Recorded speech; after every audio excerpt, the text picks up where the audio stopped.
আসসালামু আলাইকুম। যারা ওমান প্রবাসী আছেন তাদের জন্য দারুণ একটা সুখবর।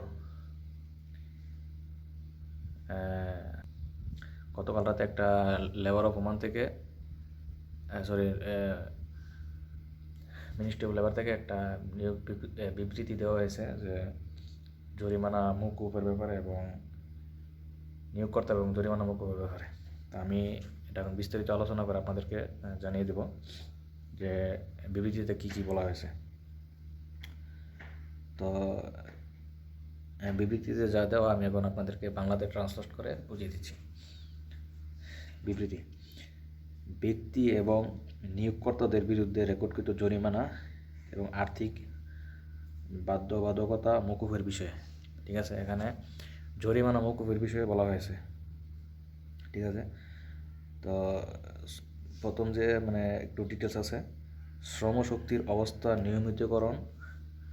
নিয়মিতকরণ এবং ব্যক্তি ও নিয়োগকর্তাদের অধিকার নিশ্চিত করার চলমান প্রচেষ্টার অংশ হিসাবে এর ফলে শ্রমবাজার নিয়ন্ত্রণে ইতিবাচক অবদান রাখে এবং মাননীয় মন্ত্রী পরিষদের অনুমোদনে শ্রম ও মন্ত্রক মওকুফের প্যাকেজ ঘোষণা করে এবং আর্থিক বন্দোবস্তের মোট 60 মিলিয়নেরও ওমানি রিয়ালেরও বেশি। ঠিক আছে, মওকুফের পরিমাণ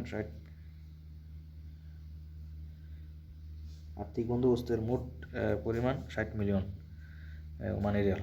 ঠিক আছে, প্রথম যে কন্ডিশন হচ্ছে যে 7 ক্যালেন্ডার বছরেরও বেশি সময় ধরে নিষ্ক্রিয় থাকা মেয়াদোত্তীর্ণ শ্রম কার্ডের জন্য মন্ত্রণালয়ের কাছে বকেয়া সমস্ত জরিমানা এবং আর্থিক বকেয়া বাতিল করা। ব্যক্তি এবং নিয়োগকর্তারা 2017 এবং তার আগের বছরের জন্য নথিভুক্ত আর্থিক বাধ্যবাধকতা, একজন প্রত্যাবাসন টিকিটের খরচ পরিশোধে থেকেও ছাড় পাবেন। ঠিক আছে, এবং দ্বিতীয়ত হচ্ছে যে 10 বছরেরও বেশি সময় ধরে অব্যবহৃত রয়ে গেছে এমন শ্রম কার্ড বাতিল করা, যদি তাদের ধারক কোনো সম্পর্কিত পরিষেবার জন্য অনুরোধ না করে থাকে, তবে ওই কার্ডগুলি নির্দিষ্ট অবস্থার অধীনে পুনরায় সক্রিয় করা যেতে পারে। উদাহরণস্বরূপ যেমন পুনর্নবীকরণের অনুরোধ, প্রস্থান, পরিষেবা স্থানান্তর বা একটি কাজ পরিত্যাগ প্রতিবেদনের নিবন্ধন। যারা 10 বছরের বেশি সময় ধরে আছেন ইলিগেল, তারা চাইলে জরিমানা ছাড়া লিগেল হতে পারবেন। এটা এখানে বলে দেওয়া হয়েছে।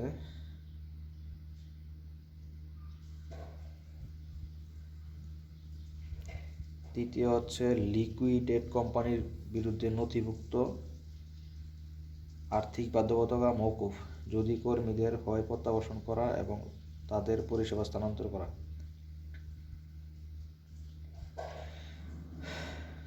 যাদের কোম্পানি বন্ধ আছে তারা চাইলে কর্মীকে অন্য জায়গায় ট্রান্সফার করে দিতে পারবে এবং চাইলে দেশেও প্রেরণ করতে পারবে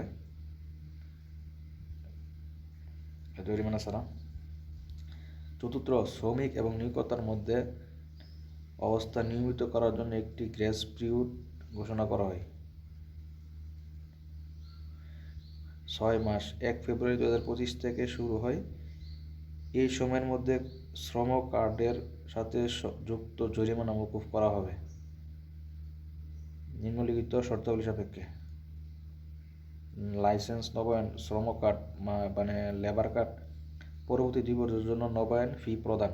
আপনি যদি পরবর্তীতে নতুন কার্ড করেন তাহলে আপনার 2 বছরের নবায়ন ফি প্রদান করতে হবে এবং কাজ পরিত্যাগ রিপোর্ট বাতিল, কর্মীর সেবা স্থানান্তর এবং শ্রমিকের চূড়ান্ত প্রস্থানের ক্ষেত্রে নিয়োগকর্তা বা কর্মী কর্তৃক প্রত্যাবাসন টিকিটের মূল্য পরিশোধ। ঠিক আছে, এই বিবৃতিটি চালু হবে 1 ফেব্রুয়ারি থেকে 31 জুলাই পর্যন্ত। ঠিক আছে, 6 মাস টোটাল থাকবে, চালু হবে 1 ফেব্রুয়ারি মাসের 1 তারিখ থেকে জুলাই মাসের 31 তারিখ পর্যন্ত। ঠিক আছে, এটা টোটালি বলা হয়েছে জরিমানা মওকুফের ব্যাপারে। তো বিস্তারিত মনে হয় আরও আসবে। তো সবাই সেই পর্যন্ত অপেক্ষায় থাকুন। সবাইকে অসংখ্য ধন্যবাদ। যারা যারা আমার চ্যানেলটি সাবস্ক্রাইব করেননি অবশ্যই আমার চ্যানেলটি সাবস্ক্রাইব করে দিবেন, পাশে থাকা বেল বাটনটি বাজিয়ে দিবেন। সবাইকে অসংখ্য ধন্যবাদ।